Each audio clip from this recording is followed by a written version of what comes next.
Hello student, स्वागत है एक बार फिर से आप सभी का आपके अपने चैनल WPS में। हमने स्टार्ट किया था pharmacology D pharma second year का जो न्यू सिलेबस है उसका सीरीज हमने स्टार्ट किया है और इसमें कई वीडियोस हो चुके हैं जिसमें हमने लेक्चर 1 में इंट्रोडक्शन बताया था और लेक्चर 2 में हमने ड्रग एडमिनिस्ट्रेशन के बारे में बताया था, various route of drug administration. और तीसरा लेक्चर जो हमारा था वो ड्रग एब्जॉर्प्शन था। फोर्थ लेक्चर हमारा है बायो अवेलेबिलिटी। आज का जो हमारा फिफ्थ लेक्चर होने वाला है वो ड्रग डिस्ट्रीब्यूशन के बारे में होने वाला है, जिसमें हम उसके डेफिनेशन के बारे में पढ़ेंगे और फैक्टर अफेक्टिंग ड्रग डिस्ट्रीब्यूशन के बारे में पढ़ेंगे। ठीक है, तो आपसे रिक्वेस्ट है कि वीडियो को लास्ट तक का देखें ताकि हर एक वीडियो का हर एक पॉइंट आपको समझ में आ जाए। और मैं लास्ट में बताऊंगा कि इसके आपको फ्री पीडीएफ मिल जाएंगे इस वीडियो के, वो आपको मैं लास्ट में बताऊंगा। तो आपसे रिक्वेस्ट है कि लास्ट तक का बने रहें और वीडियो को पूरा देखें। अब चलिए बात करते हैं। आज का टॉपिक जो हमारा होने वाला है वो है ड्रग डिस्ट्रीब्यूशन सिस्टम। और स्टूडेंट आपसे ये भी मैं बोलता चलूँ, ये मेरा अपना पर्सनल रिक्वेस्ट है कि अभी हमारा चैनल ग्रो कर रहा है तो आपके सपोर्ट की बहुत सख्त ज़रूरत है।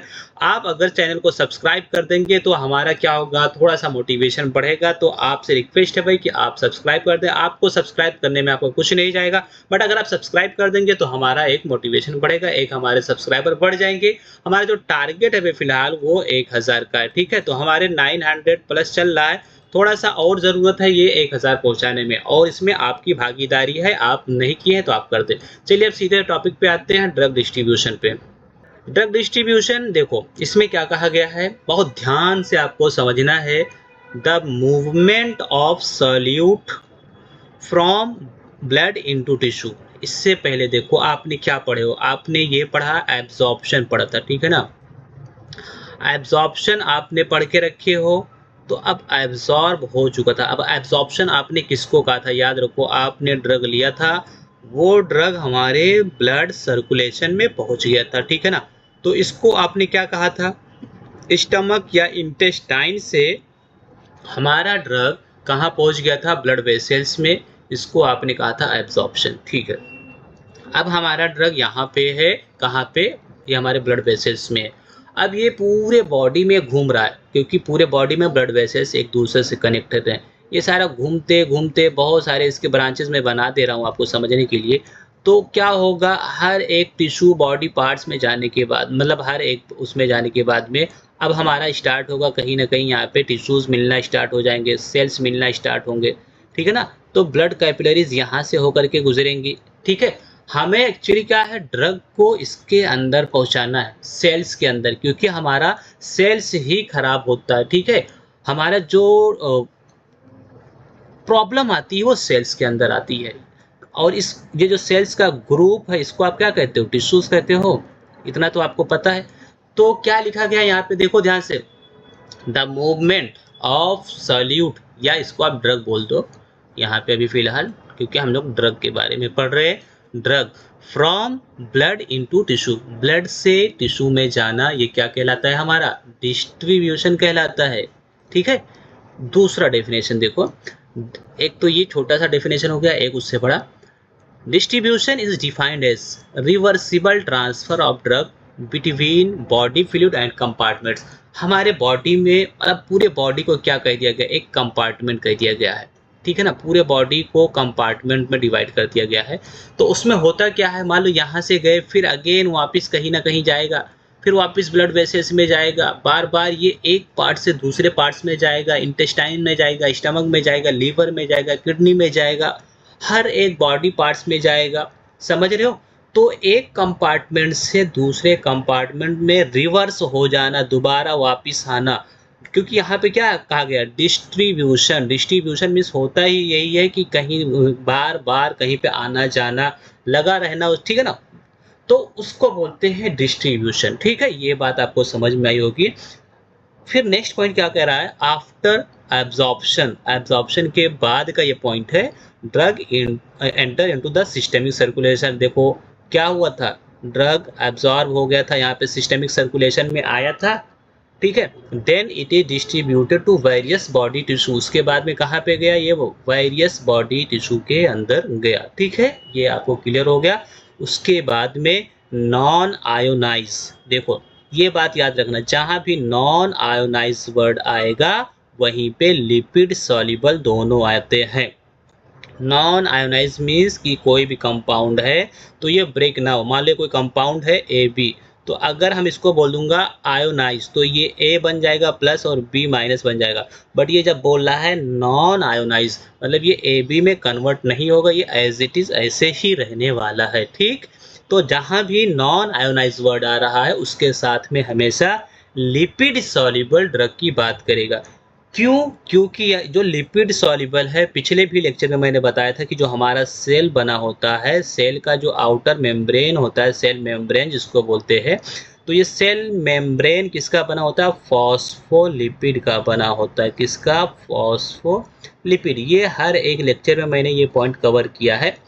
तो अब देखो ये लिपिड का बना हुआ है हमारा सेल, और हमें पता है कि अगर मैं ये लिपिड मीन्स फैट, ठीक है, फैट, अगर मैं वाटर वाला ड्रग इसके अंदर ऐड करूंगा तो ये नहीं एंटर करेगा क्योंकि ये फैट का बना हुआ है और फैट और वाटर कभी मिक्स नहीं हो सकते। इसलिए ये देखो वाटर हमारा कैसा है? आयोनाइज होता है, H2O ये आयंस में कन्वर्ट होता है, H प्लस और OH, H3O, ठीक है ना, H3O बना लेता है, हाइड्रोनियम आयन। मतलब ये क्या होता है? ये हमारा ब्रेक हो सकता है, ठीक है। तो ये वाटर भी हमारा ब्रेक हो सकता है, इसीलिए ये आयोनाइज है, ठीक है ना, ये आयोनाइज है। तो आयोनाइज वाला नहीं जाएगा, ये नॉन आयोनाइज की बात कर रहा है। और वाटर के जगह पे अब नॉन आयोनाइज है तो क्या हो जाएगा यहाँ पे? लिपिड सॉल्युबल, ठीक है, इस तरीके से। तो आपको आई होप समझ में आ गया होगा। चलिए आगे बढ़ते हैं। और नेक्स्ट हमारा जो टॉपिक दिया गया है वह factor affecting drug distribution. Drug को डिस्ट्रीब्यूट कराने में कौन कौन से फैक्टर हैं? Number 1 lipid solubility. फिर वही बात आ गई भाई, लिपिड में सॉल्युबल जो ड्रग रहेंगे वो इजीली डिस्ट्रीब्यूट हो जाएंगे, ठीक है, लिपिड सॉल्युबल या फैट सॉल्युबल, ठीक है, वो इजीली हो जाएंगे। रीजन बता चुका हूँ बार बार, अब नहीं बताऊंगा। Lipid soluble drug like are widely distributed than lipid insoluble. Insoluble बताया मतलब वाटर सॉल्युबल, तो वाटर वाले नहीं होते, ठीक है। Highly lipid soluble drug given by the inhalation, और उसको अगर बहुत ज़्यादा लिपिड सॉल्युबल है तो उनको इनहेलेट कराया जाता है, उसको नोज के थ्रू इनहेल कराया जाता है या इंट्रावेनस भी दिया जाता है and get distributed to the brain, ठीक है ना, ब्रेन में। एंड हार्ट एंड किडनी के केसेस में ये सब दिया जाता है। आयोनाइजेशन, देखो आयोनाइजेशन हो गया ना, ब्रेक हो गया ना, ब्रेक होगा तो इजीली क्रॉस नहीं करेगा, याद रखना, सीधा सीधा जाना चाहिए विदाउट ब्रेक हुए। तो अगर आयोनाइजेशन आपने करवा दिया तो डिस्ट्रीब्यूशन नहीं होगा। नॉन आयोनाइज वो आसानी से होगा और ज़्यादा होगा, ठीक है। ब्लड फ्लो, ये तो आपको पता ही है, इंक्रीज हो जाएगा circulation, therefore increase blood flow and increase drug distribution. ये तो इजी है, जितना ज़्यादा ब्लड फ्लो रहेगा, इसीलिए तो मसाज करवाया जाता है। मसाज करवाते हैं तो फिर बॉडी अच्छी हो जाती है, क्यों? क्योंकि ब्लड सर्कुलेशन बढ़ जाता है और ड्रग वगैरह रहता है वो भी इजीली फ्लो हो जाता है, पूरे बॉडी में डिस्ट्रीब्यूट हो जाता है, ठीक है ना। फिर फोर्थ पॉइंट आ रहा है यहाँ पे प्लाज्मा प्रोटीन बाइंडिंग। ये क्या बता रहा है भाई? ऑन रीचिंग सर्कुलेशन, अगर ड्रग पहुंच गया सर्कुलेशन में हमारे ब्लड वेसल्स में, drug bind to plasma protein. Plasma में हमारे प्रोटीन होते हैं जिसमें एल्ब्यूमिन का नाम दिया गया, इसके अलावा ग्लोब्यूलिन, प्रोथ्रोम्बिन, फिब्रिनोजन, ये सारे प्रोटीन होते हैं। तो ड्रग जब पहुंच गया प्लाज्मा में वो जाकर के हमारे प्रोटीन से बाइंड कर लिया। उसके बाद क्या हुआ? Protein bound drug is not available. अब देखो मतलब ये प्रोटीन से बाइंड हुआ मतलब ये कैद हो गया, कैद हो गया, ये कैदी बन गया ये, ठीक है ना। तो ये क्या हो गया? कैद हो गया, याद रखना, कैद हो गया। तो देन क्या होगा? ये बाउंड, ये अब फ्री नहीं है, फ्री नहीं, ये कहीं बाहर नहीं आ सकता है। तो क्या होगा? नॉट अवेलेबल फॉर मेटाबॉलिज्म भी इसका नहीं होगा, ये क्योंकि मैंने बताया ना ये बंदी बन गया ये, और एक्सक्रेशन भी नहीं होगा। तो फिर क्या कहा गया है? So protein bound drug form serves as reservoir की तरीके से वो रहेगा, वो रिजर्वायर रहेगा, वहां पे इकट्ठा रहेगा, बट वो अब यूज में फिलहाल अभी उसका डिस्ट्रीब्यूशन ये सब नहीं होगा। देन क्या बताया गया? प्रोटीन बाइंड ये वेरी कर सकता है, जैसे वारफेरिन, वारफेरिन 99% वहां पे जाकर के बाइंड हो जाता है, morphine 35%, lithium 0%। And non protein bound drug are free and so it increases the bio availability non यहाँ पे क्या है? नॉन प्रोटीन बाउंड, प्रोटीन के साथ बाइंड नहीं है, वो फ्री मूव कर रहा है, तो उसकी क्या होगी, बायो अवेलेबिलिटी ज़्यादा होगी। ठीक है, ये बात याद रखना। उसके बाद में एक पॉइंट आ रहा है यहाँ पे, रीडिस्ट्रीब्यूशन, दोबारा डिस्ट्रीब्यूट होना। ठीक है ना, रीडिस्ट्रीब्यूशन, एक पार्ट से दूसरे पार्ट में दोबारा घूम के आना, रिटर्न हो जाना।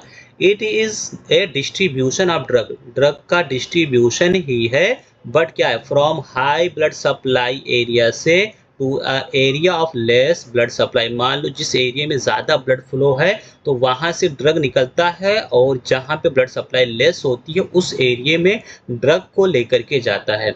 This result in termination of drug action, इस तरीके से जो ड्रग का एक्शन था वो टर्मिनेट हो जाता है, चेंज हो जाता है। ठीक है, फॉर एग्जाम्पल जैसे thiopental sodium is initially distributed to high vascular area. तो थियोपेंटल सोडियम ये क्या है, ये जनरल एनेस्थेटिक्स है। थियोपेंटल सोडियम क्या है, ये जनरल एनेस्थेटिक है, एनेस्थेसिया वाले में जब आपको पढ़ाऊंगा तो वो, तो is initially distributed to high vascular area. Starting में वो कहाँ पे था, एक ऐसे पार्ट में था जहाँ ज़्यादा ब्लड वेसल्स से हाई वास्कुलर एरिया था, सच एज ब्रेन, ब्रेन की बात कर रहा है। तो स्टार्टिंग में ब्रेन के पास बहुत ज़्यादा जनरल एनेस्थेसिया था। उसके बाद में क्या हुआ, किडनी के पास भी एक एरिया ये भी दिया, हार्ट और किडनी के पास भी।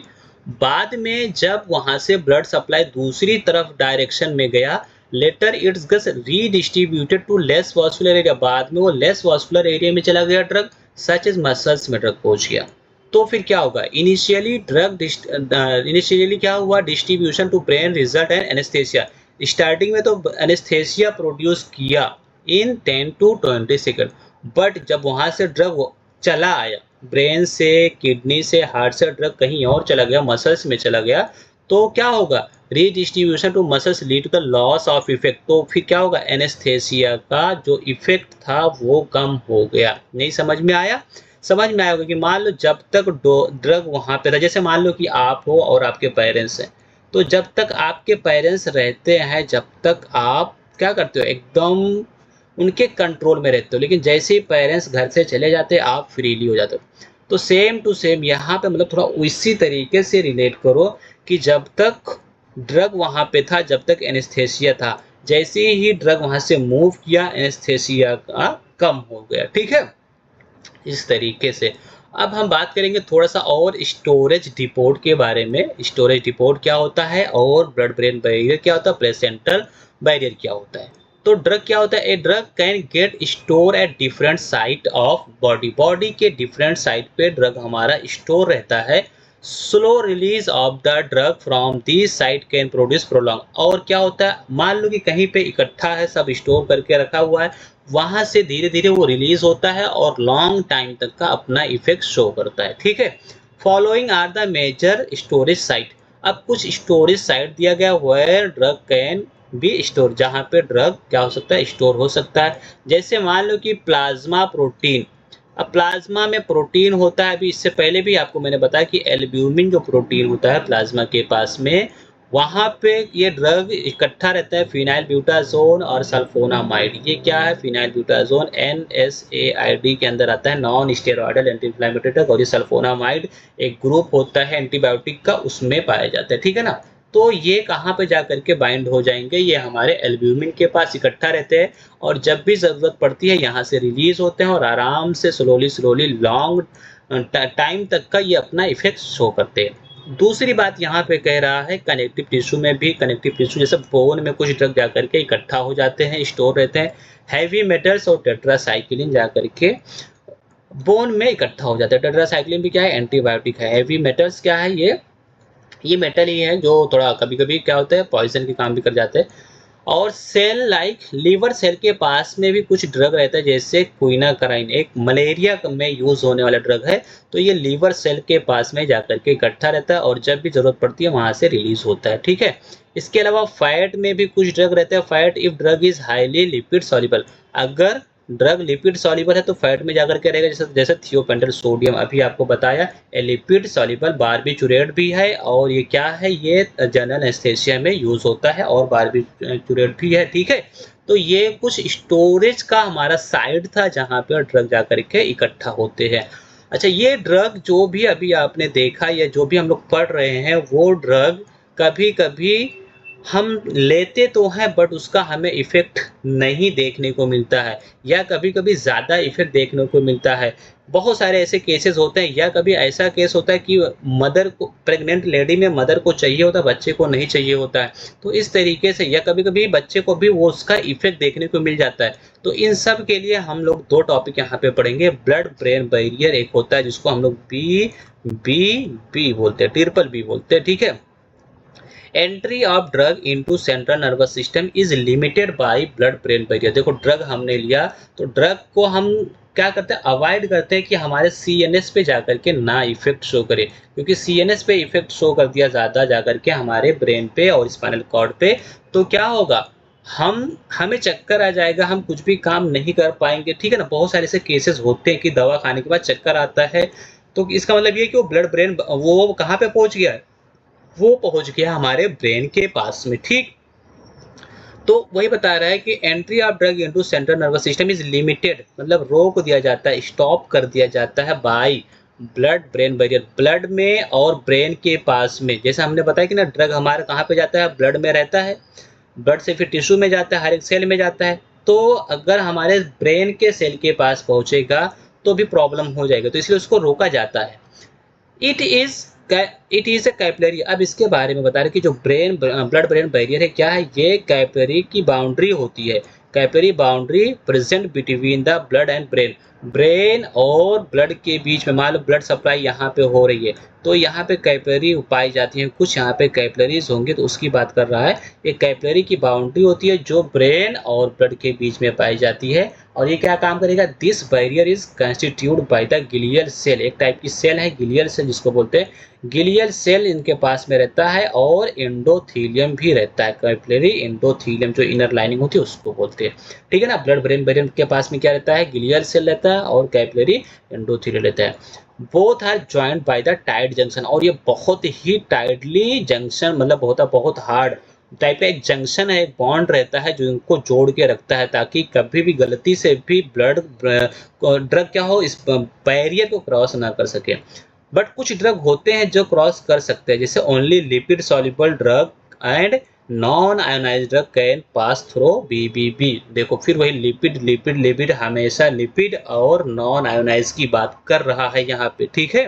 तो लिपिड सॉल्युबल और नॉन आयोनाइज्ड ड्रग पास कर सकते हैं, क्रॉस कर सकते हैं, ठीक है ना? सेम टू सेम ऐसे अब ये प्रेग्नेंट लेडी के केस में है प्लेसेंटल बैरियर। तो ड्रग एडमिनिस्टर्ड इन ए प्रेग्नेंट वुमेन, अगर ये प्रेग्नेंट लेडी है, कैन क्रॉस द प्लेसेंटा। तो प्लेसेंटा जो होता है जहाँ पे बेबी रहता है, प्लेसेंटा को, and reaches the fetus, baby के पास पहुंच सकता है, फीटस के पास।